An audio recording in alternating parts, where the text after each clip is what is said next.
Bueno, la verdad que nunca tuve esta situación de estar grabando y conectarme y reconectarme. Cuando termine voy a ver cuántos archivos son y si la clase la subo en un archivo o en tres. Pero voy a tratar de subir todo lo que haya grabado la aplicación. Nada, lo digo para que no haya tanto silencio mientras termino de admitir a todos.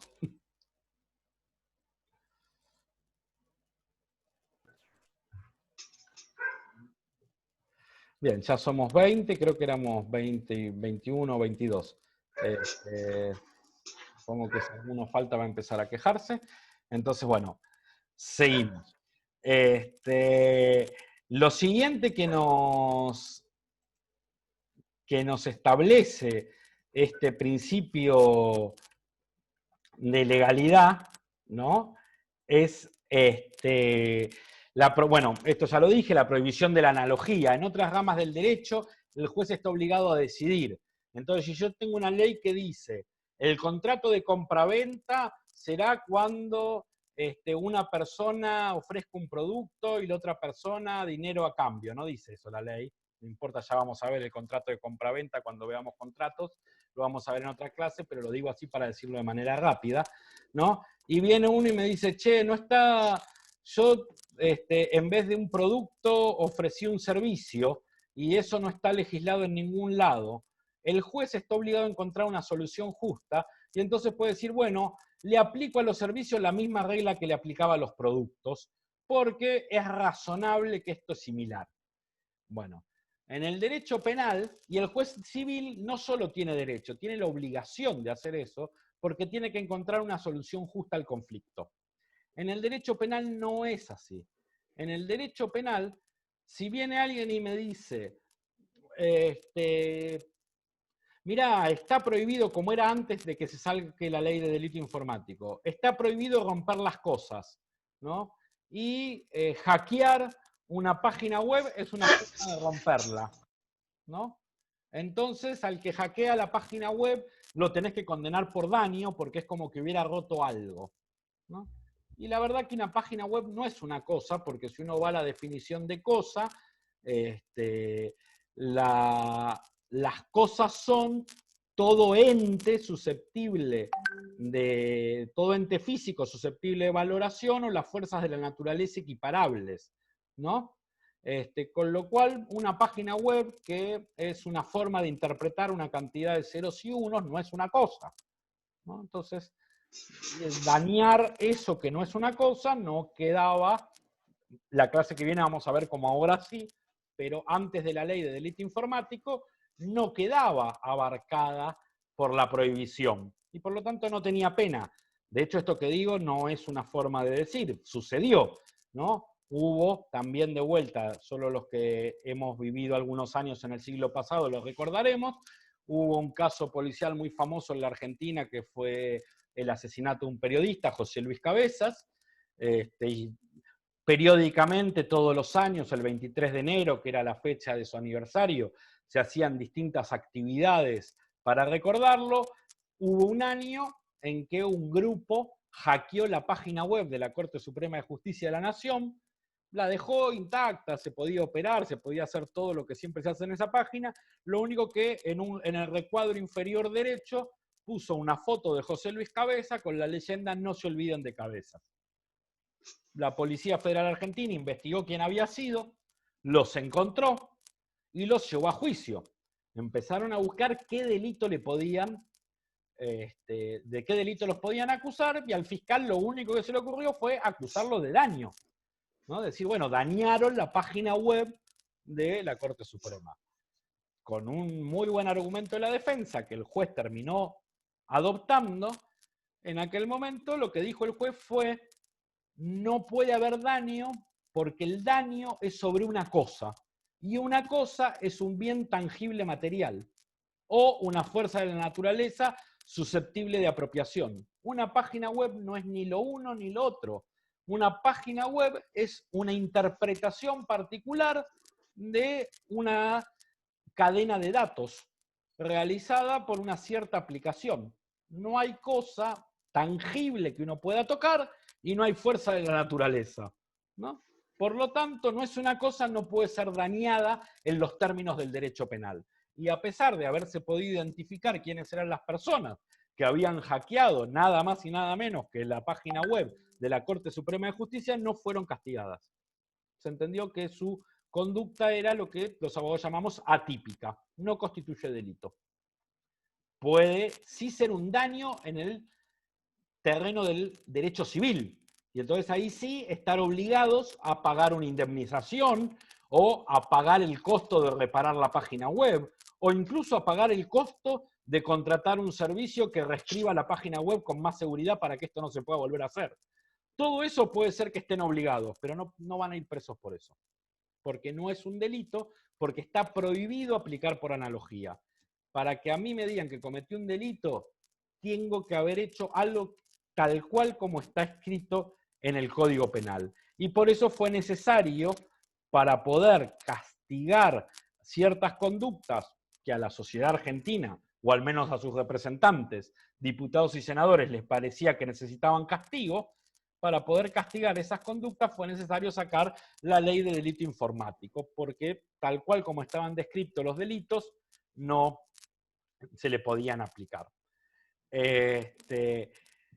Bueno, después el apunte habla del respeto histórico al ámbito de lo prohibido, que es un poco esto que les decía, la irretroactividad de la ley penal, es decir, yo no puedo hoy sancionar una ley que diga que una conducta que hasta hoy no era delito pasa a ser delito y pretender aplicarle el castigo a alguien que realizó esa actividad antes de que fuera delito.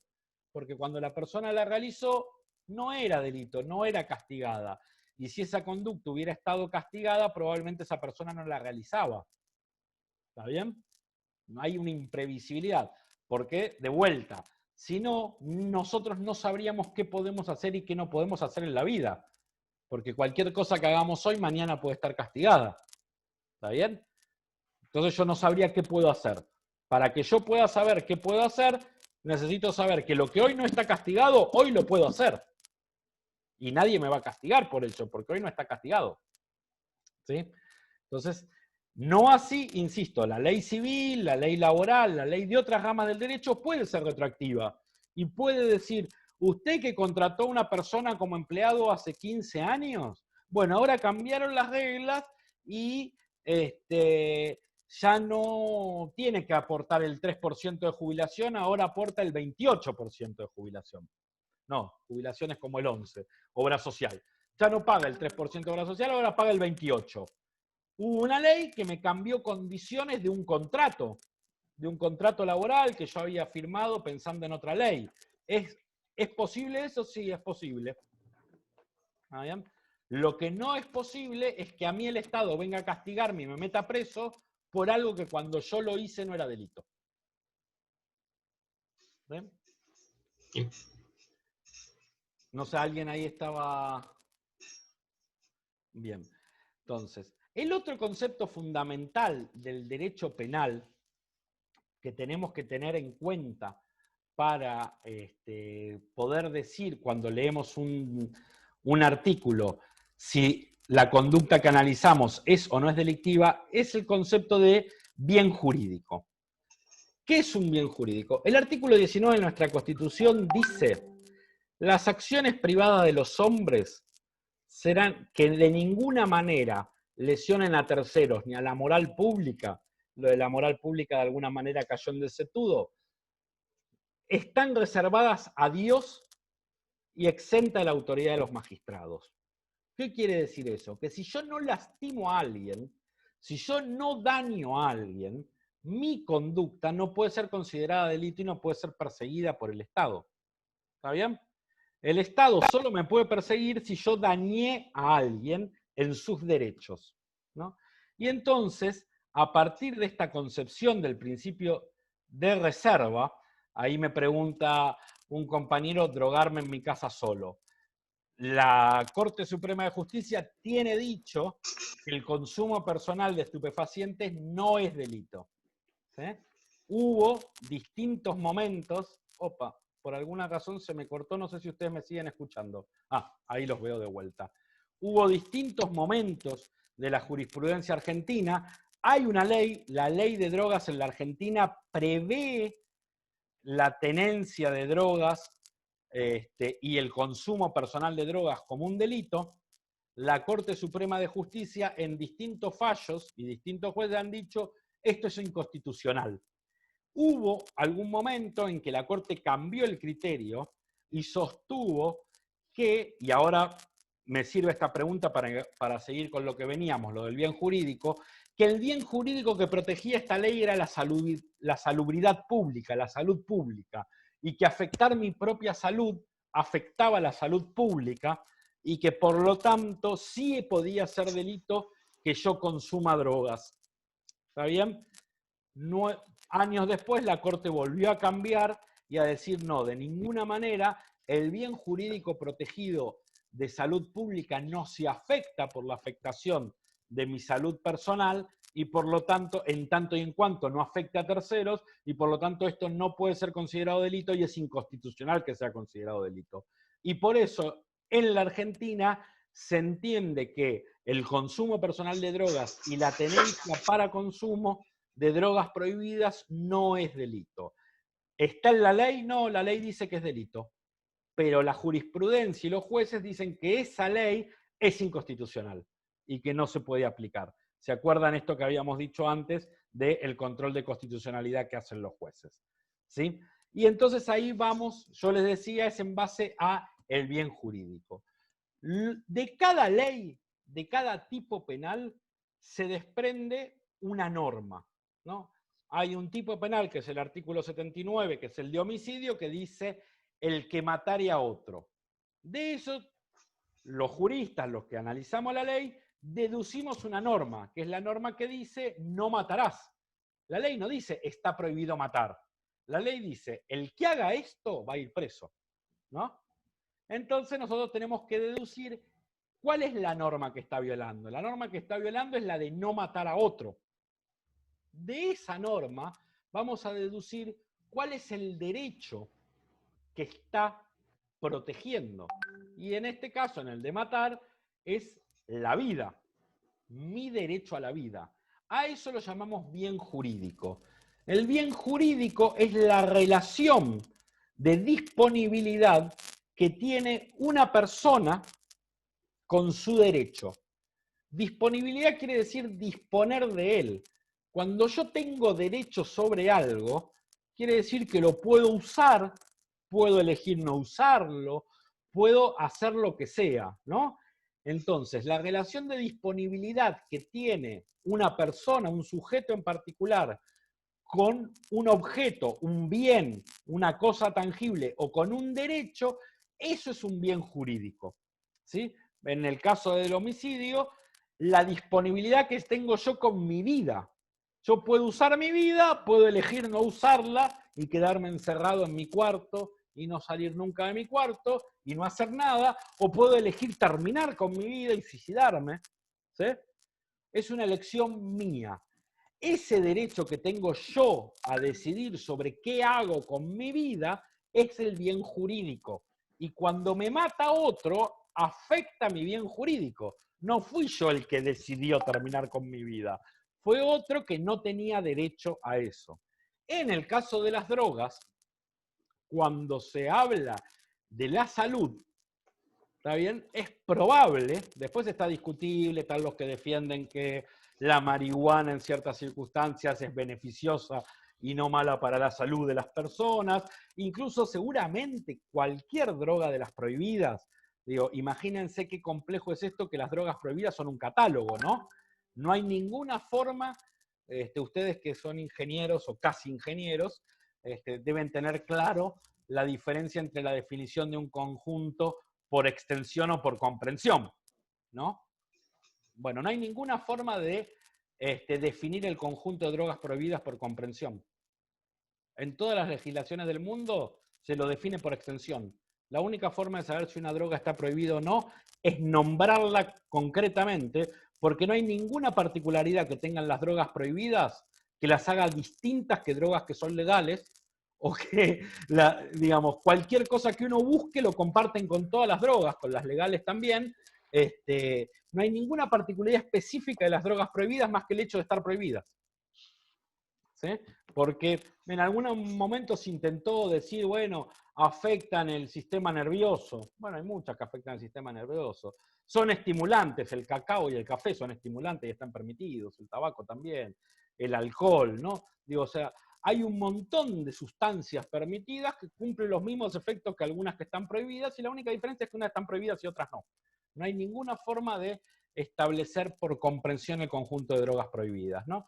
Entonces, seguramente todas las drogas que están prohibidas vamos a poder encontrar algún ejemplo de un ser humano, de una persona que por su particularidad fisiológica o biológica, esa droga le da un beneficio. Y no solo no afecta a su salud, sino que es beneficiosa para su salud. Estoy seguro que cualquier droga que elijamos, podríamos encontrar científicamente una persona a la que le hace bien, ¿no? Por lo tanto, esta idea de que el consumo de una droga por el solo hecho de estar prohibida afecta a mi disponibilidad del bien jurídico salud, primero es falso en este sentido. Y segundo, la disponibilidad de mi bien jurídico salud incluye incluso que yo la quiera poner en riesgo. A mí me gusta andar en patineta. Y la verdad que andar en patineta es una actividad que pone en riesgo de quebraduras. ¿Estoy poniendo mi salud en riesgo? Sí. Efectivamente, eso es hacer uso y goce de mi derecho a la salud. Yo lo uso, utilizo mi salud. Esa es la disponibilidad que ya tengo del bien jurídico. Bueno, cuando hablamos de derecho penal y hablamos de acciones prohibidas, sí, alguien ahí me pone que el alcohol es la droga que provoca más muertes, efectivamente. Alguien pone que las drogas legales son igual de peligrosas y otro dice que los efectos son diferentes y muy notorios. Depende con qué drogas, de qué manera se administran y demás. Lo que está claro es que en tanto y en cuanto cualquier cosa, digo, utilicé el ejemplo de las drogas porque es el más fácil, pero cualquier actividad que yo haga, ¿no?, sea disponer de un bien jurídico que me es propio, es decir, de algún derecho que es mío y no afecte a otros, ¿está bien? Esa actividad de ninguna manera puede ser considerada un delito, por el artículo 19 de la Constitución, pero además por este concepto del principio de lesividad, ¿sí? Si yo no daño a otro, el Estado no tiene derecho a perseguirme y a castigarme. Tengo que dañar, y esto va a ser muy importante para la actividad de los responsables informáticos de redes, ¿no? Muchas veces vamos a realizar conductas que están descritas en la ley como prohibidas, pero que no dañan el derecho de nadie y que por lo tanto no están prohibidas, porque solo está prohibida esa conducta cuando daña los derechos de alguien. ¿Está bien? Y esto es una concepción general que tiene el Código Penal. Por eso lo vemos antes de ver cada delito en particular. ¿Sí? Y lo último que vamos a tratar de charlar un poquito de esto del Código Penal, así ya los libero un poco, me parece que lo otro lo pueden leer un poco más en el apunte, tiene que ver con la atribución de responsabilidad penal. En el derecho civil, en el derecho administrativo, en el derecho laboral, existe algo que se llama responsabilidad objetiva, ¿no? Que quiere decir que uno a veces va a ser responsable de ciertas cosas, aunque no haya querido hacer, aunque no lo haya hecho uno, ¿no? Por ejemplo, el dueño de una cosa peligrosa es responsable por los daños que causa esa cosa. El dueño de un auto responde por los daños que produce ese auto si choca contra algo. No importa que no lo maneje él. A la persona que le rompieron la vidriera porque el auto atravesó una vidriera, el dueño del auto está obligado a pagarle los daños. Si después estaba manejando otro, a quien se lo prestó, a quien se lo se lo dio a quien se lo alquiló, el dueño del auto tendrá derecho, depende del vínculo que los une, a reclamarle a esa persona que le devuelva lo que pagó. ¿Está bien? Pero al dañado, frente al dañado, el dueño del auto es responsable de manera objetiva. No importa si actuó bien, no importa si lo hizo él, no importa si lo hizo otro. Para eso los autos tienen patente. Por eso obligamos a los dueños de auto a anotarse y a declararle a todo el mundo qué auto es de quién. ¿Por qué? Porque el auto es una cosa riesgosa y nos interesa saber quién es el dueño, porque si ese auto daña los derechos de alguien, el dueño tiene que pagar. ¿Sí? Otra situación de responsabilidad objetiva. El patrón es responsable por las acciones de sus dependientes, ¿no? El dueño de una empresa, yo contrato una empresa de cable para que me venga a poner el cable en mi casa. Los operarios que vienen y ponen el cable, cuando suben a la terraza, son torpes y me rompen todas las macetas. ¿Yo le voy a ir a pedir al empleado que me devuelva la plata de las macetas? No, me la debe la empresa de cable. ¿Sí? Porque el empleador es responsable por las acciones de sus dependientes. ¿Sí?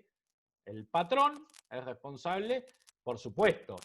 Si el empleado de la empresa de cable que me viene a conectar, después de que terminó de conectar el cable, o antes, una vez que entró en mi casa, saca un revólver y me mata o me roba, no es responsable la empresa de cable. Porque el empleador es responsable de las acciones de su dependiente en tanto y en cuanto no sean delitos dolosos, ¿no? En tanto y en cuanto ese dependiente no me esté provocando un daño a propósito. Ahora vamos a ver qué es el dolo. Pero lo mismo con el ejemplo del auto. Si el auto era robado, ¿no? El dueño del auto no es responsable de los daños producidos. ¿Sí? Porque uno no es responsable de los... uno no es responsable de los delitos dolosos ajenos. Y ahora vamos a ver un poquito qué es esto del dolo, ¿no? A ver, entonces decía, en otras ramas del derecho existe la responsabilidad objetiva. Aun si yo no hice nada, hay determinadas leyes que me dicen sobre tal cosa vos sos responsable igual. En el derecho penal no existe. Yo no puedo castigar a alguien si no es por alguna responsabilidad subjetiva. Y hay dos formas de establecer esa responsabilidad subjetiva. Las dos formas de establecer esa responsabilidad subjetiva son el dolo o la culpa. Yo ahora voy a decir algo, está mejor explicado en el apunte, lo voy a decir de una manera muy grosera, va a quedar grabado, lo cual es un problema. Les pido que no lo repitan fuera de acá porque técnicamente en derecho está mal lo que voy a decir. Pero me parece que sirve para que se entienda. Nosotros hablamos de culpa y de dolo. Para que se entienda fácil en personas que no quieren ser abogados, no van a hacerlo, o por lo menos no a través de esta carrera, pueden después estudiar o ya haber estudiado la carrera de Derecho, pero hoy no lo están estudiando, para que se entienda fácil. Cuando decimos que un delito o que una acción es culposa, es algo hecho sin querer. Y cuando decimos que es dolosa, es algo hecho a propósito. ¿Está bien?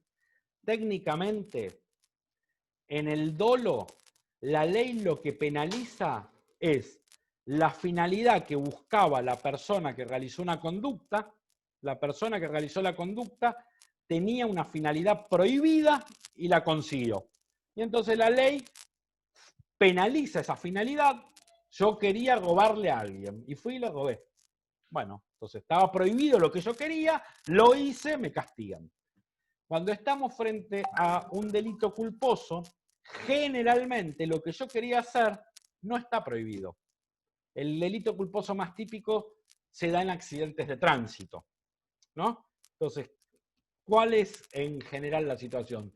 Lo que yo quería hacer era llegar temprano a un determinado lugar. ¿Qué hice? Para llegar temprano a un determinado lugar, me subí al auto, manejé de manera imprudente, manejé violando las normas de tránsito, manejé cruzando semáforos en rojo, yendo a una velocidad mayor de la permitida, etcétera, etcétera. En el medio sucedió algo, se cruzó una persona, frenó de golpe un auto, pasó algo que yo no preví y choqué a alguien, atropellé a alguien, maté a alguien, lesioné a alguien, rompí un auto. Le produje un daño a alguien, ¿está bien? Porque manejé de manera imprudente. ¿Está prohibido que yo quiera llegar temprano a los lugares? No, no está prohibido. Lo que está prohibido es que yo elija violar todas las normas de tránsito para llegar rápido. Si yo violo todas las normas de tránsito para llegar rápido a donde llego y no lastimo a nadie, ¿cometí un delito? No, no cometí un delito. Cometí faltas administrativas. Eso es otro problema. Podré tener multa administrativa y demás. Pero el Estado no me puede castigar penalmente si yo no dañé a nadie. Ahora, si yo violé todas las normas de tránsito, violé un deber de cuidado específico, y por razón de la violación de ese deber de cuidado específico, lesioné a alguien, sí cometí un delito. Fue sin querer, pero cometí un delito. ¿Está bien? Existen legislaciones donde todo delito, toda afectación a un bien jurídico, esto que decíamos antes, toda lesión a un tercero, que está tipificada en el código como delito, se puede cometer o con dolo, que ahora vamos a ver qué es, o a título de culpa. Y lo que cambia es las penas. Si lo hice a propósito, la pena es más severa. Si lo hice sin querer, la pena es más leve. Nuestra Constitución no admite esto, y nuestro Código Penal tampoco. Y la mayoría de los países modernos tampoco. Pero les debo reconocer que hay legislaciones que lo tienen. Nosotros lo que decimos es, todos los delitos que están en el Código Penal solo se pueden castigar si son a título de dolo, que insisto, ahora vamos a ver de qué se trata. Pero ¿cuándo así debió preverlo? Bueno, eso ahora vamos a ver de qué se trata lo del dolo. Y la obligación de prever algo, ¿sí? No me hace responsable, o sea, ¿lo preví o no lo preví? Porque si yo estaba obligado a prever, pero efectivamente no lo preví, estamos en el terreno de la responsabilidad objetiva. ¿Sí?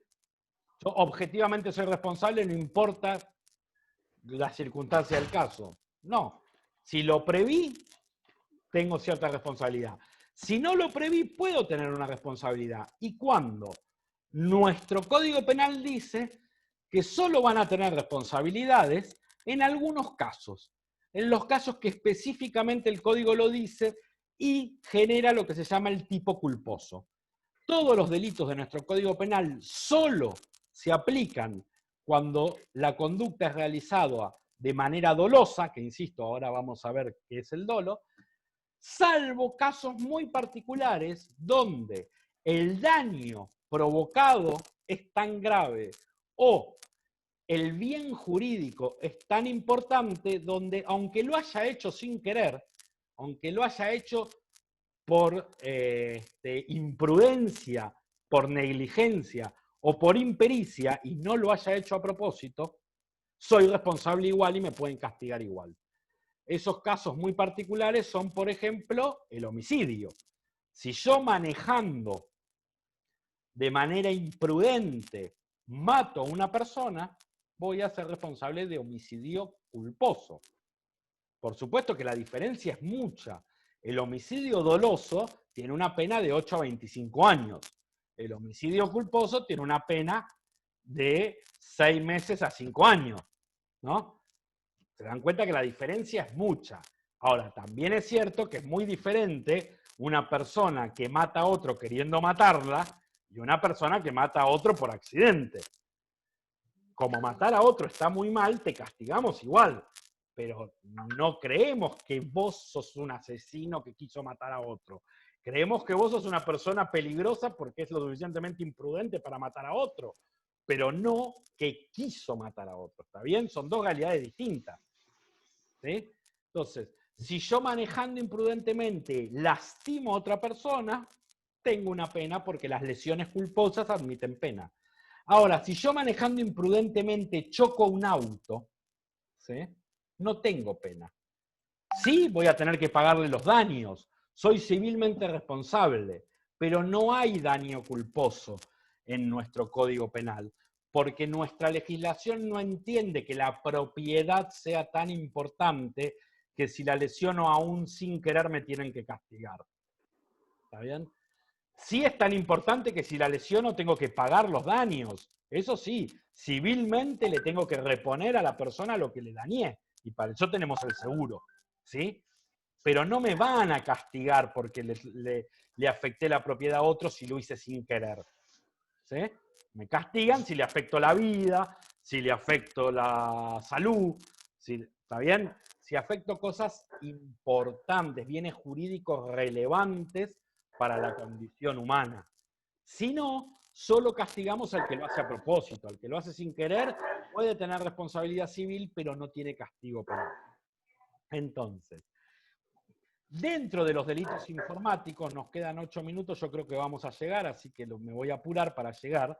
Dentro de los delitos informáticos, salvo uno, que es el último, y lo vamos a ver al final de la clase que viene, que es el de protección de pruebas, todos los demás son delitos de los considerados dolosos. Si lo hago sin querer, no soy responsable del delito.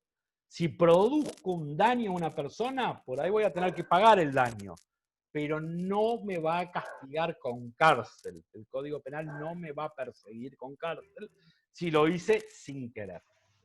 Entonces, para poder determinar cuándo sí se me va a aplicar el delito, tenemos que tener claro cuál es el concepto de dolo.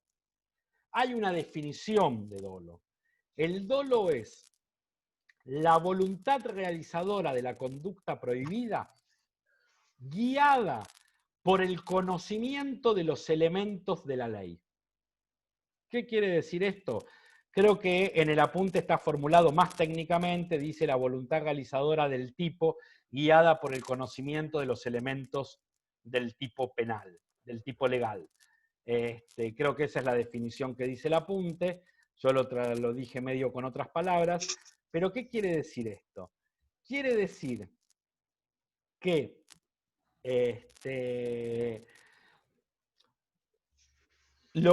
para poder decir que una persona actuó con dolo, yo voy a tener que demostrar, primero, que lo que hizo lo hizo queriendo ese resultado, ¿sí? Y que además de querer ese resultado, sabía que las cosas que estaba haciendo iban a provocar ese resultado, ¿sí? Yo tengo que poder decir, por ejemplo, en el caso del homicidio, ¿no? El que toma un revólver y le dispara a otro y lo mata. Una situación es la persona que toma un revólver y le dispara a otro y la mata queriendo matarla. Otra situación es el actor que en medio de una obra tiene una escena donde tiene que tomar un revólver, dispararle a otro y matarlo, y resulta que un tercero cambió las balas y le puso balas de verdad en vez de balas de fogueo, ¿no? Esa persona que tomó el revólver y mató al otro, ¿sí? No quería matarlo, pero además no sabía que las acciones que estaba realizando lo iban a matar. Porque él pensaba que estaba actuando y que el arma estaba vacía, o tenía balas de fogueo, ¿sí? Después veremos si él tenía la responsabilidad de controlar el arma, y entonces podemos decir que tiene un homicidio culposo, esto que yo decía sin querer, pero claramente no lo mató a propósito. Él pensaba que estaba actuando. No tenía conocimientos necesarios para saber que su conducta iba a producir un daño. Por lo tanto, no puedo decir que él mató con dolo. ¿Sí? ¿No? Entonces, nosotros para poder afirmar que una conducta es dolosa y que se la puedo imputar a una determinada persona, agente solemos decir los abogados, voy a tener que demostrar que la conducta se produjo, que se produjo el resultado, que esta persona quería ese resultado, que esta persona conocía que estaba realizando la conducta necesaria para llegar a ese resultado, y además que todo eso le provocó una lesión a alguien, al derecho de alguien. Y para establecer que le provocó una lesión al derecho de alguien, voy a tener que descartar 4 razones que eliminan lo que los abogados llamamos la lesividad, que es el haber dañado un bien jurídico. Y esas 4 razones son la insignificancia, ¿no?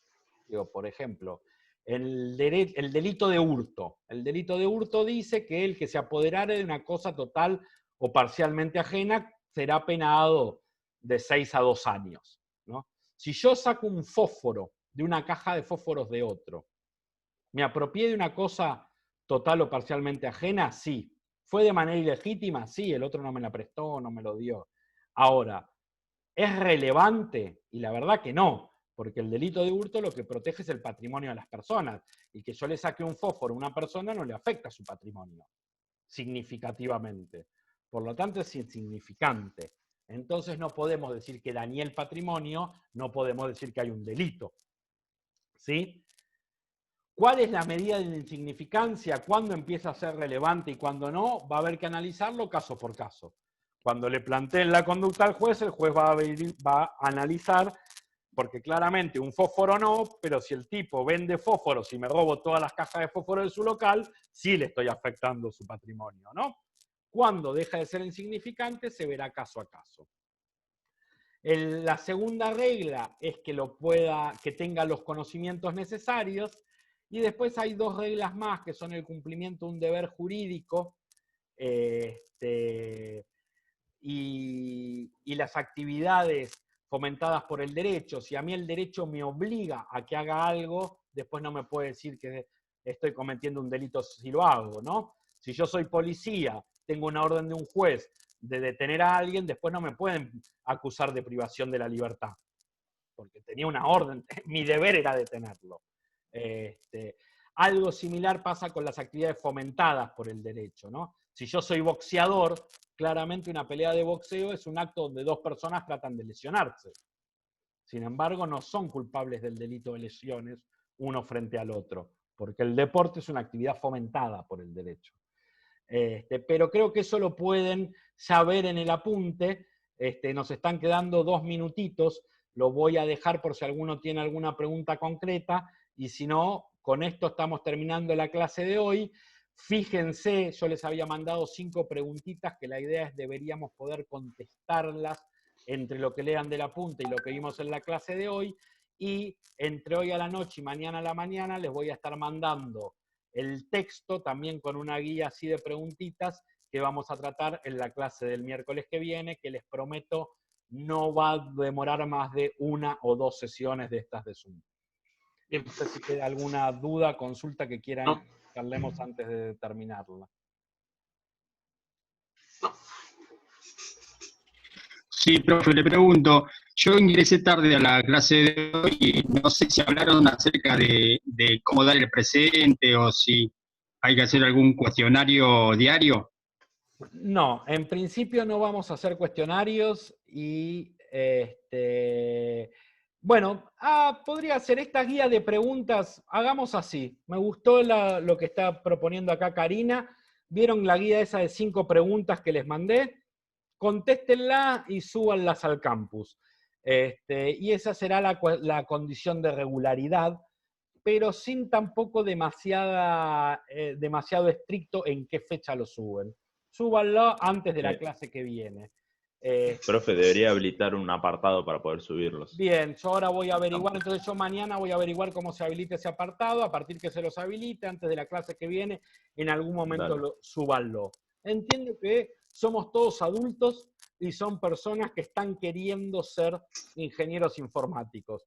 Ustedes sabrán cuán útiles les son las clases y cuán no útiles les son, y si vale la pena que estén presentes o no. En algún momento vamos a hacer una evaluación con un parcial domiciliario. Creo que les va a facilitar poder contestar ese parcial si están presentes en todas las clases. Y sí voy a tomar, me pareció buena la propuesta de Karina, como condición de regularidad, que estos cuestionarios de 5 preguntas, que yo en realidad las armo como ayuda para que ustedes sepan qué tienen que buscar cuando leen, ¿no? Una respuesta a este cuestionario de 5 preguntas esté contestado todos los cuestionarios, será la condición de regularidad para poder dar el examen. Después nos encontramos todos los miércoles a las 6 de la tarde, y si les sirve o no les sirve estar presente es una decisión de ustedes. Sí. Y se nos acaban los segundos, así que hasta el miércoles que viene.